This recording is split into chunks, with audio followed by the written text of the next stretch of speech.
Hey guys, and welcome back to another Cultured Boys discussion. I'm Pepe, and I'm joined by Nathan. And today we're going to be talking Live Alive, the video game RPG thing from Square Enix. That thing that's coming out soon. And me and Nathan are just here to talk about our thoughts on it because we played the demo, and it'll be coming out very shortly. Yes. Or is already out at the point of this record. At time of release, it would be out for 2 days, but at time of recording, it's not out yet. So yeah, we've just played the demo. So yeah, but we're just here to talk about our thoughts on it. Yeah, we played the demo. But how are you, Nate? You all good? I'm good. It's kind of interesting. I will say this: this may be the one time we have to get people. Anyone who's listening on podcast platforms, maybe you want to come to the YouTube and check out the video, because for the first time ever, if we've done this right, we'll have actual gameplay footage instead of static images. We'll have an actual video. Culture Boys are really moving up in the world. Jesus Christ. Yes. It's only taken us like, what is it? A year and a half? Yeah. Wow. But yeah, I have a capture card now, so I should have recorded footage. I mean, I don't know why I say that. I have recorded footage. Yes. If it's gone right, it'll be in the video component. But yeah, so it's kind of like, it's a big special thing, because not only is playing this demo for this game that never came to the West before is a big thing, it's also a big thing for us personally, because we've got an actual video, not just static images. Yay. It's the little things. Yeah, like steps forward, isn't it? Baby steps forward. Yes, exactly that. But yeah, okay, so should we just jump straight into it, Nathan? What are your thoughts on Live Alive? I think it's an interesting concept, especially because you have to remember it's a game that was released way back when. What was it, like 94? Yeah. And it was only in Japan, so we never saw this game. And the fact that back then on the Super Nintendo, and you've got, 8 different paths or more? Yeah. Like, you're playing as several different characters. We obviously, from the demo, we don't know how long each story plays out. Yeah. But like, I don't know, it just feels like quite incredible to think that back then they had all of that and we didn't get any semblance sort of a similar thing until like Octopath, it feels like. Yeah, it's really cool to see like look, from the sounds of it, of this game as well, it doesn't look like the paths like merge together at all. So it looks like there's 8 standalone stories. Like, I could be completely wrong, but it feels that way for sure. I think they are standalone stories though, because they're all in like separate time periods and like separate locations and stuff. So it would stand to reason. Oh, and especially because again, 1994 on the Super Nintendo, there was no way that they were connecting the stories, because they probably used up all the memory just on the 8 individual stories and settings. Yeah, and I get the initial feeling that these stories aren't going to be like huge, like Octopath Traveler kind of size stories either. That's what my instinct is anyway. But it looks like, honestly, like playing the demo though, it's really fun. I really had fun playing it. I had mostly a good time. Okay. It's nothing to do with the actual game. It was just sort of like me personally playing an RPG. Like, I had fun, in the ancient China setting in Edo, Japan, because it was like action. Stuff was happening in the distant future part where you're the cube, like where you're cube or the robot. That was kind of boring. Yeah, it was a very different vibe to what I was thinking it was going to be, because like that's very much story focused. Yeah. In the distant future one, whereas the other ones, like, you actually get to like see a bit of action. Like, I think Imperial China is probably actually my favorite, just because there was story there, but it was also like a lot of fighting. You can just go and run up to enemies and be like, screw you, like. So like, I guess, should we just start from ancient China then? Yeah, let's go for that. Cool. So ancient China is set around this one character, Sifu. He is the master of a style. You can leave it as default. I forgot what the default style name is. So the character is basically style name Sifu, but for the purposes of recording, I changed it. So I changed it to Cultured Boys. So he's the he's cultured boy Sifu, so he teaches the cultured boy style, and it's Jesus hilarious Christ. because when they change certain parts of the text, Yeah. it just says cultured boys, and it's hilarious. Oh my god. Okay. Fair enough. I just went for default there, so you went for the whole cultural voice thing. Which that's jokes. That's jokes though. It's hilarious. I did it for every character, but we'll get there, right? So Yeah. yeah, Okay. it focuses on this old man, this Sifu, who's realizing he's getting on in years and he needs to pass on his style so his kung fu doesn't get lost to time. Mm-hmm. And so the story plays out that you find new disciples to train. But the demo only gets to about as far as getting the disciples Yeah. and doing like the first test session, and then that's about it. That's as far as that goes. But overall, I thought that was the best one because in a traditional game sense, Mm-hmm. that was the most active you as a player. Yes, you're right. And plus, it's like I think it's a great way. Like they knew what they're doing with the demo as well, because that is a great way to get people into the game itself. Yeah. Because like that is probably one of the easiest paths to take from what I can see. Because like your character is already level 10, and you're rounding up other like disciples which are like lower level, like they're about level 3, level 1, like around that sort of time. Yeah, and you basically don't take damage because you're a master Yeah. of your style. At most attacks they miss because you dodge. Yeah. Yeah. There's not an animation for it, but because you're a master of kung fu, like you don't really get hurt. No. So Pepe's right. Like as a demo, that felt amazing because you basically feel super powerful already. I think it's a great way for you to like get into the style of the game as well, because like never really gave you like a tutorial of what happens, like how to what the combat system is. They literally just Yeah. throw you in, and I was there like, what the hell's going on? Like what am I supposed to do here? So I was like literally guessing at what I was doing, but because you're level 10 and you don't take as much damage. Like it was like pretty much like, oh, okay, I'm getting to grips with this. I don't even know if I was playing it right the whole time, but I don't think I was either, but like it's the same thing. Like because we were invincible almost, right? yeah, It was the perfect kind of tutorial at the same time because it's just go off and learn. We're not going to teach you. You're just going to have to experiment, but you're not going to get that hurt or hurt at all. So like you never felt that sense of danger. And I don't know if it was like that in the original release. But what I appreciated was also in the dub or the voiceover, which I don't know if we'll leave in or not from my recordings. Because I don't know if we'll get weird like trouble, copyright, whatever. Right. The voice for Sifu at least had a slight accent, but it wasn't offensive or like stereotypical. no, you're right, yeah. It sounded like an actual person, like this could be an actual like old Chinese man that speaks English. Yeah, yeah. And you can take credit from that. I would I can endorse such a thing. The only thing I thought was weird is that it's set in ancient China, and yet a lot of the characters had Japanese sounding names. I could try to remember what the characters were now. What were characters? Like I remember the bandit girl that you recruit. Yeah. She had a Japanese sounding name. Something Lee, weren't it? Yeah. Yeah. But like it just felt weird because I was like, that doesn't.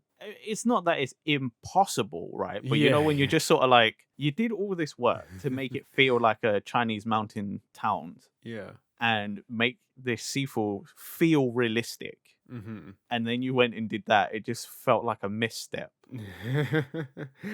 Like someone along the way forgot that. Oh yes, even though we're a Japanese company making a game, we forgot to give them Chinese sounding names. Forgot to give them I'm trying to like think of like what the actual names were, like because I think the big guy, the one who was stealing the food, the noodles or whatever, I think his name was Hao, so that's fine. Yeah, that's sort of like a universal kind of name. The kid whose grandma was sick and he was stealing, his name is Chinese, if you pronounce it right.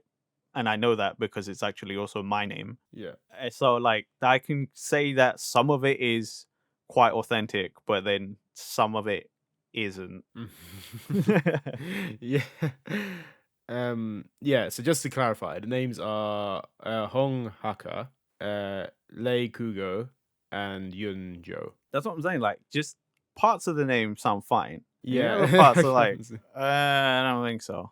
Yeah, I guess it's like kind of thing like they want to like I don't know, stick to the original text at the same time, I guess. Yeah. Like, yeah, because you have to remember it is kind of a product of its time, and I guess they're still keeping those names, like unless there's a proper reason to change them. Like, I got nothing properly wrong with it. It just feels a bit It off, feels a you bit know, weird. like, Yeah, understandable. Yeah, like you said, it's a product of its time. So 1994, right? yeah, But it just felt like even in 94, they put in 99% effort to make it yeah, proper. And then that 1% is just sort of what slips up a little bit. Because, like, I read those names and I would try and pronounce it like hmm how I would think you would say it in like Cantonese. And I'm like, I can't say Hakka in like a Cantonese way, like in a Chinese way. Like, that doesn't translate. There's fair enough. Yeah, Like, what would you say the name was? Hong Hakka.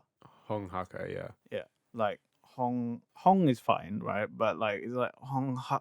yeah, Yeah, I can't do it. I literally can't do it. So that's what I'm saying. Like mm.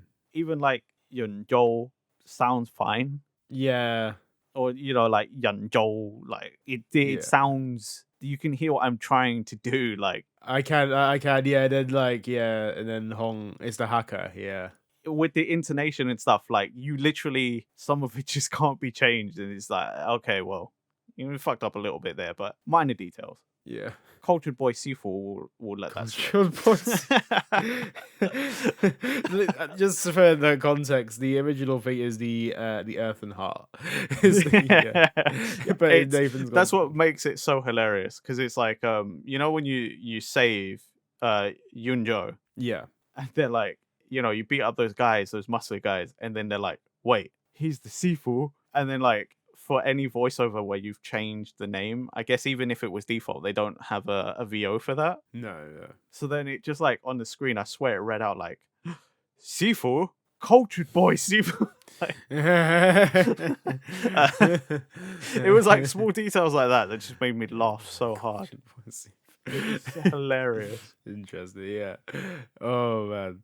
In terms of gameplay wise for that one, I think like you said, I think that was one I had most fun with, and it eased you in. I'm interested to see where the story goes with it, because like it cuts off, like that's the one thing with this demo, like you can probably like spend about 30-45 minutes on one part and then it will finish. Yeah. Like, because I started going like also because like they give you guides on the map like where to go and stuff. I was like walking everywhere. I was like going like all these different directions, finding out there's nothing actually there. And then That's sad, because I didn't actually explore super hard. So like each part took me about 30 minutes. Yeah. So that's kind of sad to hear that there's like not much else. Like well, to be fair, there's not much else in terms of place that I could go, like because there'd be like certain pathways where they're like, nah, you can't do that, like or like go away, like you're not supposed to be here. And it's like, okay, like there's no progression here. I'm gonna go actually to the checkpoint where I'm supposed to go. Then How dare you? Do you know who you're talking to? I am Cultured Boy Sifu. I do like the options they give you in terms of text as well. It's like I think at one point they say like this guy I think it's is it Yun? Yeah, Yun. He comes to you and he says, "Oh, take me as your disciple," and then you have the option of saying sigh or Yeah. no, you're not right for this. And I was just like, what is the actual answer that I should give here? Is sigh sounds like the like the thing I should go for, because it sounds like a yeah, because he's looking for disciples and technically I should say yes. So. Yeah, but like both of those options though, because what did you pick? I picked Psy. Yeah, I did as well. Both of those options are just the initial like you're not right. Yeah, you're not cut out for this. Yeah, but then then you go follow him, and then it's like, I think that's just Sifu playing hard to get. Yeah. Oh, Sifu. But yeah, I enjoyed that one. I'm looking forward to playing it a bit more when I get the actual game. Yeah, to be fair, like out of all of the parts in the demo, that was that one alone was enough to make me sort of want to get the game just so I could finish that story. Yeah, it's interesting. Like, that's the thing with these things; they cut off at like the crucial moments where you're like, Oh "Oh, yeah, okay, I like need to know more about that." it's literally like watching an anime or something, where they like, or a TV show where they just cut at the most tense bit and they're like, catch you next time on what, like Yeah, fucking, it's the old like Dragon Ball meme, next time on Dragon Ball Z. yeah, yeah. It was like that. Yeah. Should we go into the next one? I guess Yes. Next one I played was Edo, Japan. that's the one I did. I think we've played it in the exact same order as well.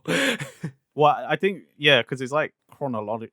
Don't know what Yeah, happened to me isn't just it? then, Yeah. but yeah, that one was also kind of cool, but I struggled a little bit because I'm not good at being stealthy because I'm very impatient when I play games. See, yeah, because so this one is basically the main character's name is Oboromaru, and he's Cultured like boys. yeah. Is he just called Cultured Boys on your one? Yeah, He's literally, that's the funny thing about the seafood is that it's Cultured Boys seafood, but this is literally like he's just called Cultured Boys. Yep. It sounds like a stand, like oh my was stand or Cultured Boys. Well, he's a ninja in it, so it's like don't use Yeah. his real name. He's Cultured Boys. Plural. He's he's so good. He's plural, but he's like kind of like an apprentice shinobi kind of thing, like Yeah. assassin. He's a trainee ninja, but we don't know sort of like how trainee though. Yeah, like they say he's got potential, but sending him is like a risk kind of thing. Like like basically, like you were sent in like because well. They wanted to assassinate. Who they wanted to assassinate? They wanted to assassinate some guy. Who they wanted to assassinate? Shogun. They wanted to won. assassinate a Shogun. I think it was a shogun or something like that. Basically, one of the warlords wants you to assassinate another one who's causing a lot of trouble. The Ode, I believe they were saying. Yes, that was it. Yeah, the Oda. Yeah. But your master or your Shisho is supposed to have taken that mission, but the lord you serve is like, no, I can't risk the entire clan Mm-hmm. sending you. We'll have to wait. And so your master's like, we can send someone else. I know someone who could do it, but it's risky. Yeah. And that's where you come in, like you as the character. Your master praises you highly. Like Pepe said, you're told to have been, like you've got great potential and you're a fast learner and stuff. So you should be able to like learn on the go, which is just, I guess, the game's kind of way of being like, we're not really gonna give you that many hints or tutorials, so you're gonna have to learn fast, player. It's like it's one of those ones where like this is like you said, it's they immediately gives you this technique and says like learn this thing, and to do that you have to press Y to like cloak yourself. Well, you have to hold Y. Like, hold Y, yeah, you do have to hold Y. And this is one thing, like you said, the stealth thing is a very key part of it, and like the game doesn't punish you either if you go into fights, but I say it doesn't punish you, but you're very underleveled at the same time. yeah, you're underleveled and very squishy, but that's also realistic because you're a ninja. Ninjas aren't really supposed to take on wave after wave of people. But at the same time, like the game does also explain to you have the option. You can stealth it, or you can, I believe the wording from the game was paint the walls red with the blood of your enemies, right? Mm. You basically get told by your lord you can either sneak all the way or just kill everyone. And you do also like, at some points I had to kill people because I was just that bad at the stealth, right? So, and there's a counter, like how many lives taken. So I wonder how that plays into it. I don't know. I'm curious as well because I think in my whole playthrough of that, I think I killed about 4 people. Yeah, I think I killed 5. Yeah, like I tried, like basically there's some points where I literally couldn't take on the enemies. I had to like run away. That was one thing. Oh, I just died. I might have killed more than 5. I can't remember actually. But but yeah, like so at least for that, I'm wondering if there's like potentially like 2 different scenarios, like maybe 2 endings. Maybe, yeah. One, if you stealthed your whole way, you're like a legendary ninja, and if you killed too many people, like the counter's too high. Maybe you're infamous and you're like, oh, the demon, you know? Yeah, like maybe it's true. Like maybe it's like I don't know. Maybe it's focus. Like maybe I'm thinking too much into it because like that's what modern gaming would do. Yeah, With like, because like a modern RPG definitely would do that. If you got two options, you'd get two different like maybe dialogue options, or yeah, like the story plays out differently because of your choices, right? But I don't know if they would have done that back in '94, but it'd be interesting to see, maybe. yeah. I'm like, I mean, I reckon it probably can play into it a bit. Like maybe it's literally just a throwaway comment, like, "Oh, you killed 32 people." But that's how it be, and then it just carries on, no matter like what. Yeah, in '94, the fucking Edo period ninjas are like, oh, killed 34 people. That how it be though. Yeah, that's how it be. It is what it is. But yeah, like I realized this. This is the one I spent the most time on. One, because I thought that, oh, I can cloak a lot of the time, but I can also take on the enemies. Because this is like going from the Imperial China one to this one. It's a very different style of gameplay. Yes. Where you, like you said, you have to be stealthy, and when you do run into an enemy, they're not as easy to defeat as the the other ones were in Imperial China. Because I literally went up against my first enemy and I was like, I can take him, it's fine. And then meanwhile he comes on with his diagonal slashes and that, it's a samurai. And he like literally bodies me instantly. And I'm just like, oh, okay. Shit, maybe I wasn't supposed to fight him. I think a lot of people learn that the hard way, because that's the same thing happened to me. I stealthed about half the map, Yeah. got to my first fight, thinking right after Imperial, like ancient China, that I was like, oh yeah, I'm gonna be invincible. I'm not gonna take any hits. Took one hit and went, oh god, half my life bar is gone and I don't have any healing items. I like that you got halfway through the map and realized that. I got into like I got into the house or what the fuck it's called, mansion. I'm gonna call it a mansion because it's pretty much mansion. Like I got into the mansion and then literally ran into the samurai, like probably like the second enemy you find. Literally, I was like, shit, I'm dead already. This is not a good sign. No, my first death came from when I was sneaking around. I went into a attic, or like a like a ceiling area, and then I ran into the Go Ninja. Oh yeah, the 5 ninjas. Like fuck that fight, man. Oh, okay, yeah. I died there for the obvious. Like I had to take on 5 people. Yeah. But I just thought that was also hilarious because it literally like called themselves the Go Ninja, Go being 5.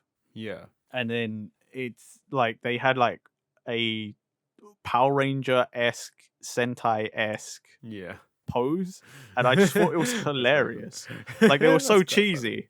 And like they came in one by one and introduced themselves and had like a line and everything. I was like, what is this? The fucking Ginyu Force? I don't think I saw those guys.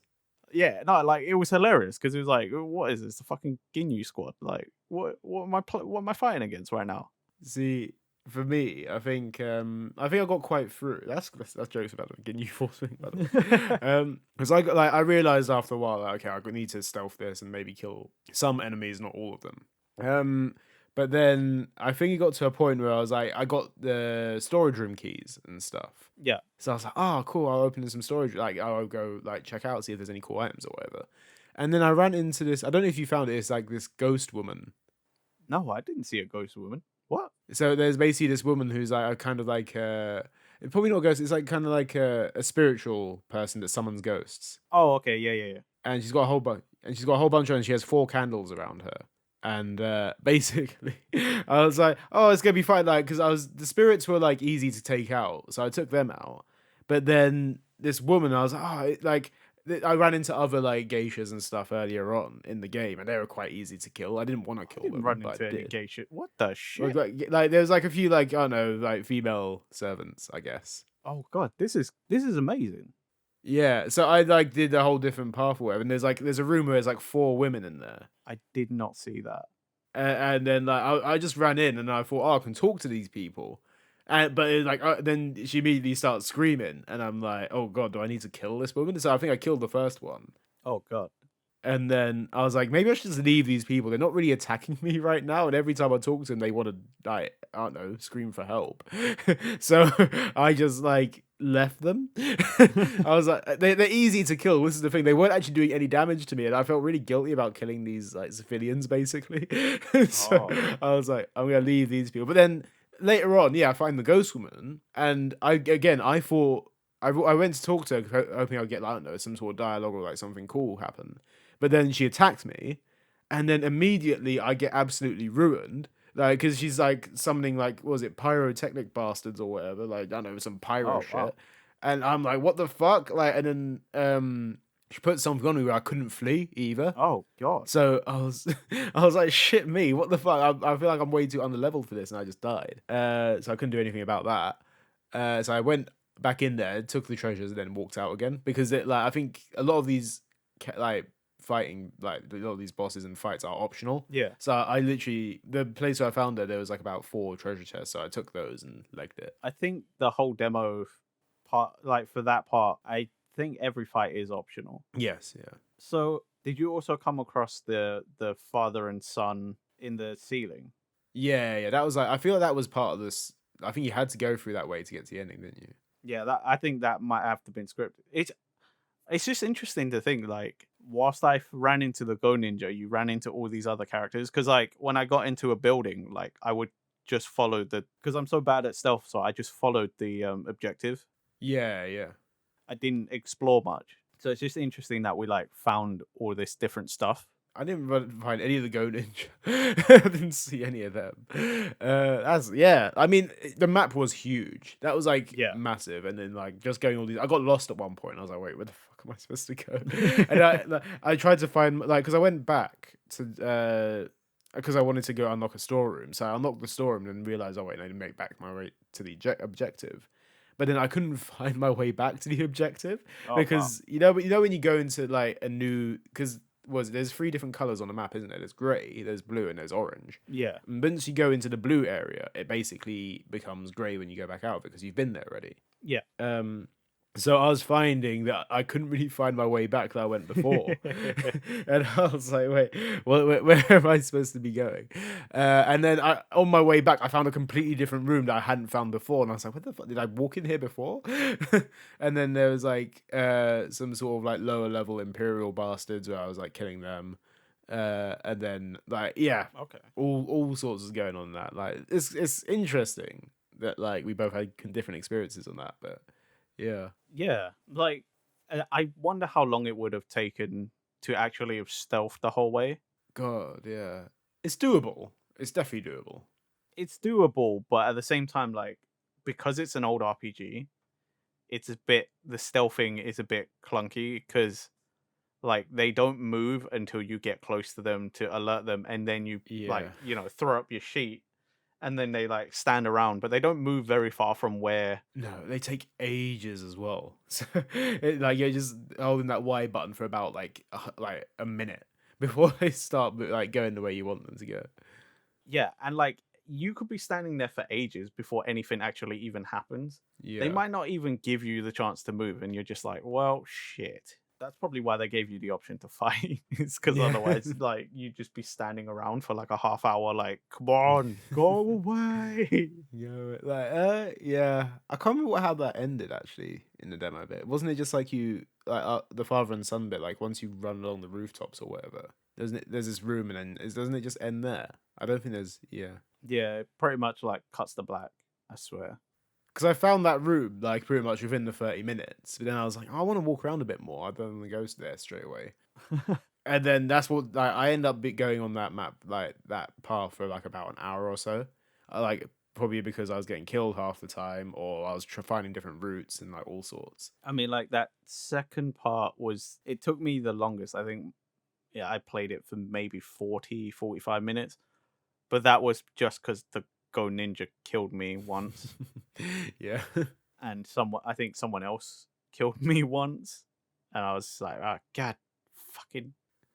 Okay. And I did get lost for a little bit. Mainly because, like, I didn't explore. So when I ran through, killed the Go Ninja, it was before I killed the Go Ninja. I got all the way through to the door, and then it was like, oh, you don't have the key. I was like, what are you talking about? Yeah. So then I had to go and find something. That's when I found the Go Ninja, and then Oh, okay. You found it. I had to fight them to find 2 chests behind them, and I got 2 different keys. Yes, I got that as well. But like, yeah, I was just like, what the fuck? Why would they put it behind a fight of 5 people? But now I'm finding out if I'd explored somewhere else in the other buildings, I probably would never have had to fight the Go Ninja. Yeah, it's really interesting about that. Like, but yeah, fair. I kind of just want to play through again just to be like, okay, Yeah, cool. right. Same. Like, I kind of want to play through just that part again to see all the things I didn't see, Yeah. the things that you saw, and then be like, okay, I'm done. But I'm probably not going to do that. No, like literally, I've got the save file on there now, and when I get the game, it is just gonna be like, yeah, I'm just gonna carry on. I'm not gonna be going back anywhere. But yeah, okay, that's a cool one for the stealth. Then I think, yeah, again, I think I prefer the Imperial China over this one, Yeah, same. but like, it's still good. I still enjoyed it. Yeah, it's kind of a shame this is how we kind of ended up, because the last one was more of a passive experience, in my opinion. Yes. Oh, 100%. Like, you don't need, like, basically, you can get through this without fighting at all. Pretty much. Well, I don't even think that, like, There's not even like an actual fight. no, there isn't. It's more like the only other option you have is to, well, we'll get into that in a second. But basically, Distant Future is about this guy called Kato who creates a small robot called Cube. Or Cultured Boys. Oh, so the robot's just called Cultured Boys. Cultured Boys robot. Yeah, and basically, Kato's just showing. It is Kato, isn't it? Yes, Kato. Before, yeah, it is Kato. I just want to double check that before. English Kato. He sounds like a British man, even though He sounds like Shulk. He does, right? He sounds like a monolith, like British accent, like It is literally that. even though he's got a Japanese name, but that's fine. Yeah, I mean, but yeah, basically he creates this robot and he's basically training it up to like live on the spaceship that they're in because they're on a cargo ship. Transport. Yeah, they're transporting this super rare product, which turns out to be some weird monster. But yeah, so he's training up Cube or Cultured Boys, to just like live life. Like he's like teaching how to make coffee. He's like, oh, wake up all the other crewmates or whatever. Like just basically live life on the ship. Yeah. Kato is also like somehow, well, I guess because it's the distant future, but like the AI inside of Cube or Cultured Boys is able to learn quite a lot. Like it's almost human-like in terms of like mind processing. Yeah. So like Kato and I actually forget the other character's name. Who's the guy that was sleeping a lot? The Indian character. Huey. Huey, that's it. Yeah. It's actually Huey. Yeah. So. Yeah, Huey. So both of them encourage the robot or the player to like learn things, not just have the human show you things, but like go off and explore and expand your horizons. And whilst that's an interesting concept, after playing 2 very active parts, this felt like the worst way to end what is a pretty good demo. Yeah, I mean, I think what the demo does is showcases all the different styles of paths you will take. Yeah, because like Imperial China is a very like active one. Yeah, Edo is very stealth, and this is very story focused. Yeah, I mean, like, it's a good way to showcase the different storytelling and different elements. Like, like you're not always, just because it's a game, you're not always going to be doing all the same things. Yeah. And I guess as palette cleansers, like, that's a good thing if you've got to play 8 different stories, right? Yeah. But it's just, this was so dull in comparison. Yeah, it's a lot of walking around and stuff. Yeah, and like it's kind of, you can send like it builds the story up a little bit. Like so, you get a judge a character from like when you talk to all the different crewmates and stuff. Yeah, and like some of them have their prejudices against robots for some reason. And then like there's some which are like really friendly to you, and then you sense there's tension in the crew, and then like It builds up. Well, I think that's the thing. It's like it felt like the story was more about the interpersonal relationships of the crew, Yeah. and because you're a new robot, you are just an outside observer that it's convenient for the player Yeah. to slot themselves in because it's a little silent robot that always watches from the outside, right? But I don't know, like I wasn't expecting such a passive experience. And I don't think personally I would enjoy it as much. Like if I was to buy the game, I might try to get that one out of the way first just because I mean, it seems like it's going to build to something else, so you might have to fight. Yeah, I reckon there will be some elements of fighting, I'm sure. Or like you're gonna have to do some sort of like puzzle solving or something because Mm. like from the demo it seemed something dodgy about that cargo Yeah. and something's probably dodgy about that military guy. I think there's all these different because then you sense there's tension between, I think it's Kirk Yeah, or Kurt. Yeah, there's this guy called Kurt, and he's got like issues with Huey in that. yeah, And then like even Kato's like saying, "Oh, I feel distance from the crew members. I don't get them anymore," and like stuff like that. and then there's the fact that your captain is just not there Yeah, at all, but he like somehow sends you messages, but you can only receive communications from Earth. Like this is all in the demo, so like there's a story, and I think if it was different, like maybe if that was its own game or something, like I might have cared more yeah. about these interpersonal relationships. But yeah, I don't know. Yeah, I mean, the way that it ended, like I actually, this is the only bit where I was like, oh, I actually kind of see I want to know what happened at the end of that. Yeah, I agree with that. This is the one thing, because there is a pretty big, like, kind of, like, it's kind of a twist in it. Or, like, the crew is suddenly put into, like, peril, danger. Yeah, And you're like, wait, what the fuck happened there? What?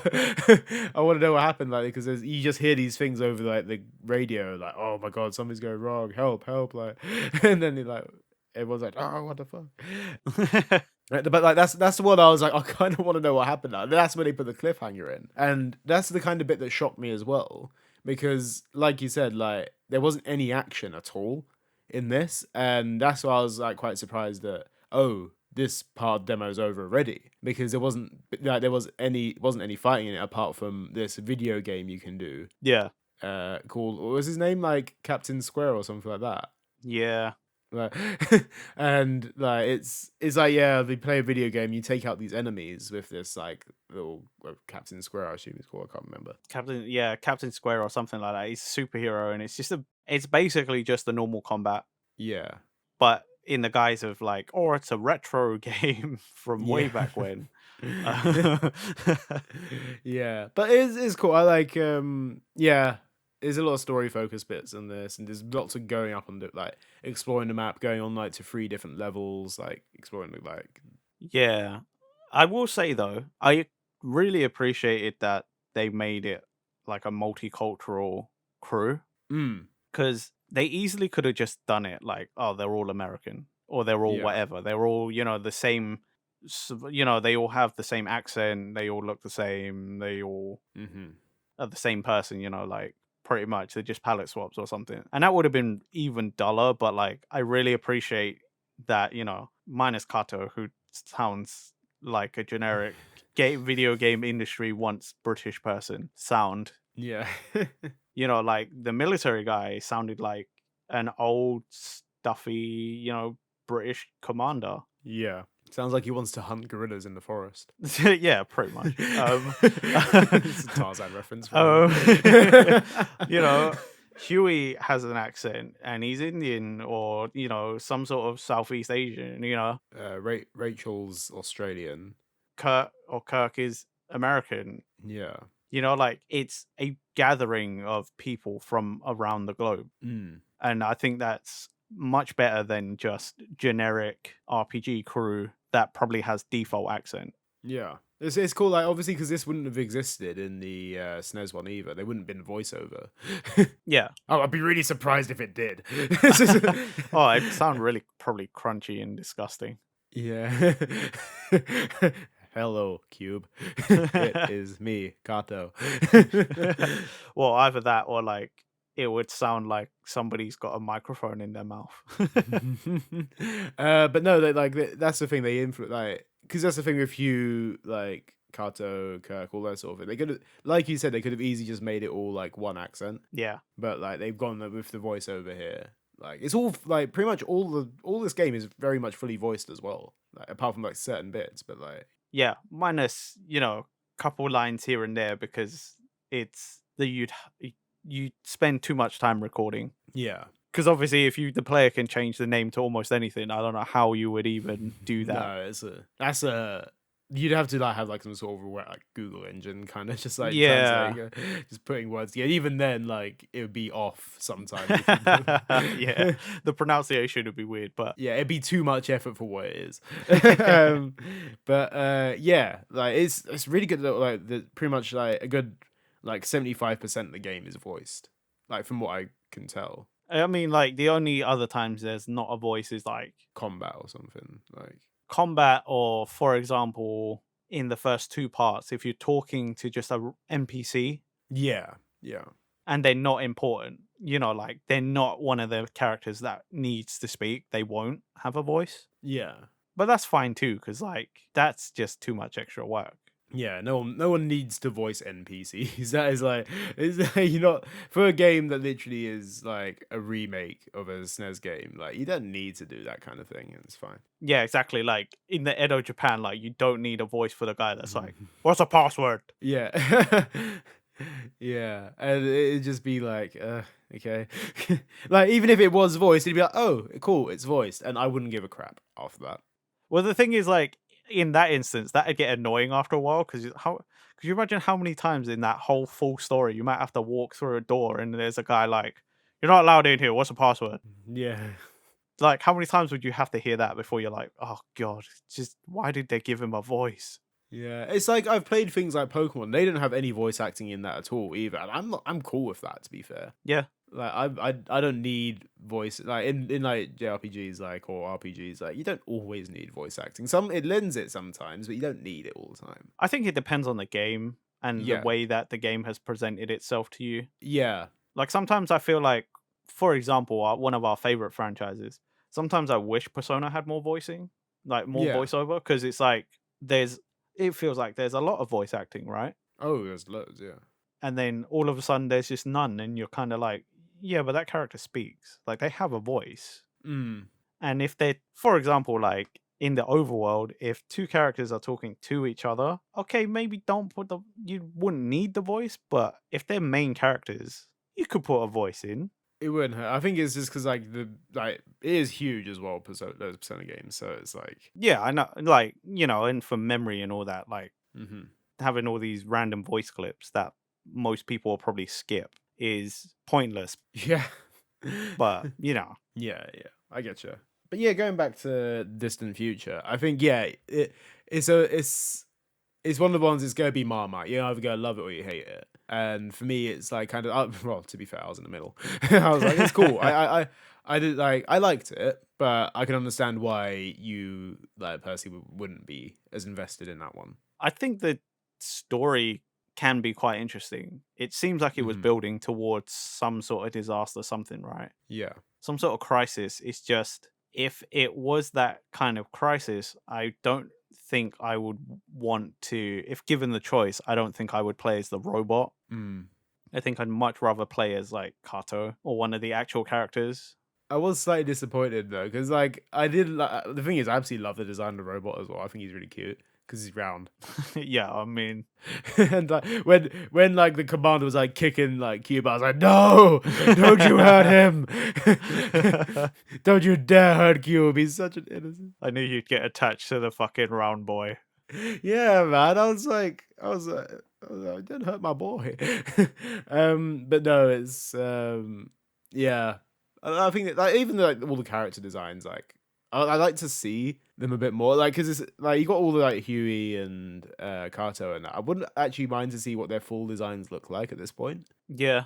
because you get a general idea of them. Even like in the other branches of stories, like I'd love to see like it's one of those ones where I actually wouldn't mind having an art book for this game, just because you can actually see like the character designs in a bit more detail. The cover art, you can see what the characters look like, right? Yeah, just the main characters though, like all the side characters, you don't really get as much as an idea of it. Fair. Like I don't know, when you look at like Xenoblade or Fire Emblem, like a lot of like pre-order bonuses end up being art books, and like I flick through them once and I'm like, okay, cool, I'm never gonna read that again. I don't even buy them. Yeah, I've stopped. Like I'm trying to avoid buying them now because this is the first, like, Xenoblade 3 is coming out soon, and it's the first time I actually haven't pre-ordered a special edition of the game, and like people are scalping them as well, which is really weird. Like, because like that's the thing, it's always steel books and it's art books. That's all they give you with these like special editions. You know, when they give you something actual that cool stuff, Yeah.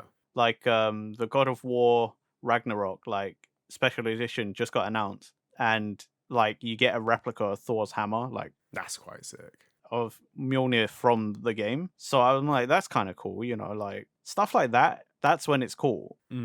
But when it's just like steelbook, art book, keychain, like other Keychain, other yeah. shit that I don't need. Art cards. Art cards Yeah, is such oh a freaking God. cop out. Like, it's like worse than an art book. I like. I just rather like. I think, yeah, it's just not great. And like, to be fair, like this with Live Alive and with Xenoblade 3, like I've pre-ordered them. I haven't pre-ordered special editions, but like they're giving me pre-order bonuses. Like, I've got a bookmark for Live Alive, and I need a bookmark, to be fair. So I was like, yeah, I don't mind having a big book. Okay, fair. I mean, Yeah, but Xenoblade, I'm like, I don't need any of this. Like, they're like, oh, you get some special art cards if you're pre-order, and I'm like, fuck off with the shit. okay, what am I gonna do with them? Literally, they're just gonna go like on my shelf, and like they're an inconvenience at this point because I have so much stuff. I don't need them. Like it just ends up like piling up somewhere, and like I couldn't actually pre-order it without getting the thing cards. So I was like, fine, I'll just have them. I'll just have these cards, but. Speaking of like going back to Live Live and like having, yeah, like I said, I wouldn't mind seeing the character designs of it, but an art book doesn't exist for this, so it's fine. But the price of Live Live is actually a lot cheaper than I thought it would be, because you can pre-order it on Amazon for £32 at the moment. That's pretty good. Which is like really like, but that's what makes me think that how long is this game actually? Because like for an RPG to be priced at this amount, I'm like, is there a thing here? Like. I think the pricing is more because it's a re-release of a game that the West has never had. So they probably put it cheaper so that like those who are curious are more likely to buy it. Possibly, yeah. Because like if you know, like obviously the people who already want to get it, they're just gonna get it regardless, right? Yeah. Even if they don't play a demo or whatever, they'll get it regardless because they want to get it. Yeah. But like I think the pricing is more due to the fact that there's probably some people who might walk past, see it and go, oh, that looks kind of interesting. But if it was like £40, £50, you know, like a normal current game price, you wouldn't pick that up. Well, I don't know. Like, you've got Famicom Detective Club right now, which is an online exclusive that has not gone down in price whatsoever, and it's £50 on eShop. I'm not saying every publisher and Nintendo is always right. Yeah. But in this instance, where it's got a physical release, I'm surprised as a physical release, to be honest. I'm quite surprised it's getting a physical. But then, like, I guess it's to make better that it does that, makes a bigger how to do, because it's like, you know, this game was only ever in Japan, and now you can play it. We put in the effort to remake it, so buy it. Yeah. We've also made it cheaper, so buy it. I mean, I'm just so used to like Switch games being like over £40. Like even a £40 game, I'm just like, wow, that's like relatively cheap for a game these days. I mean, that was the average price of like a AAA like on last gen. So yeah, exactly, on last gen. But like, have you tried buying games in the current gen? Yeah, I have. I've paid PS5 price. Don't get me wrong. I don't like it either, but. Yeah, it is what it is. Like, yeah, that ancient Japanese saying. That how it be though. That how it be though. But yeah, I mean, I've pre-ordered the game. I've got that on my pre-order list, and I've also got Xenoblade. So, and they're like releasing like a week after, like Xenoblade comes out a week after. So, Yeah. I don't know how far I'll get in Live Alive before it ends up getting shelved like all the other RPGs. Well, it'll just be another thing on the list. Anyone who Bro. keeps up with Pepe's gaming, it would just be another RPG that he dropped. I'll start it and then it's just gonna go though. It's like it's so I'm slightly ashamed by it, but like it's what happens these days. I play something and then it's like I have even like, I bought fucking when I was in America. I bought the Great Ace Attorney, the physical copy, because they don't have it in the UK. Like it's only digital. So I was like, so when I saw it in GameStop in the US, I was like, I'm gonna get that because I wouldn't be able to get it anywhere else. So I bought it. I haven't even played the thing, and it's like there. Yeah, we'll see how Live Alive. I don't know how you're gonna play two RPGs, two JRPGs on the same console like simultaneously. I don't know how you'll do it. Yeah, it's not gonna happen, is it? It's I mean, clearly one thing's gonna give out, and like you're a massive Xenoblade fan, so yeah. I'm more often than not. I haven't finished Triangle Strategy either. Like I was really into Triangle Strategy as well. That was really good. Didn't even buy it. I didn't even buy it. Oh, it was really good. I prefer it over Octopath if I'm gonna be honest, but it is more Fire Emblem kind of. I will say, as a sort of closing thought, like the demo was good enough that I considered pre-ordering it. I didn't because it goes, it puts me over budget. Yeah. And I already picked my game for the month. Like I don't have enough time to play all these games anymore. Yeah. That's how I know I'm getting old, because I'm just like, fuck, I want to play all the games like I used to, but I just don't have the time to. Yeah. So I end up picking one game. It's a sensible thing to do rather than buying two RPGs week within each other. It was interesting enough though, like, and there's other characters in the game that I wanted to see. Like I really want to play that like Western Wild West cowboy story. Oh yeah, that's cool. There's like loads of different ones. Like there's like the current day as well, which is quite interesting. Like I'm interested in that. I'm interested enough. It'll stay on my list, and maybe one day I'll pick it up. But yeah, I'd recommend the game though. Like if you're curious, go and try the demo. 100% I recommend it. Yeah. And then maybe pre-order it. But like, it's a pretty cool game. Yeah, I really appreciate it. Like, to be fair, I pre-ordered it before I played the demo. But I'm like, that's the thing. I could have easily cancelled my pre-order if I didn't enjoy this game. And right now, I'm like, yeah, I enjoyed it, so I'm gonna keep this pre-order. Also, I mean, to be fair, you and me, we were sold from the direct when it was announced. Like, that was really good. Or whatever it was, you know, like I mean, like as soon as we saw that, we're like, wait, what was that? That was cool. Yeah. Like there's a lot of stuff where like in directs I look at them and I'm like, that looks cool, I'll pick it up, and then I just end up picking it up. Like, but this one I was like, yeah, okay, I'm gonna make an effort to actually get this because it looks good. But yeah, I enjoyed it, you enjoyed it. Let's see how it goes in the future. Pepe's buying it, so we might do a follow-up in like a random discussion at some point. We won't make another video about this, probably not. Yeah, Pepe will probably sprinkle in that, he dropped the game at some point. It's literally gonna be that. It is gonna be that. Like in like a month or something, it'll be like, oh yeah, do you remember Live Alive? Yeah, I stopped playing that. Yeah. And then maybe like a year later, it'll be like, oh, do you remember Live Alive? Yeah, I picked that up again. It is gonna be that. And that's what happens. I end up picking up stuff randomly, and like, I'm like, yeah, it probably will. But yes, I think it's probably a good time to end this episode, right? Yes, it is. Thanks for listening, guys. Don't forget to like, favorite, subscribe, leave us a comment, and check us out on podcast platforms. We've got the links in the description, and we'll catch you next time. Bye, guys. Bye.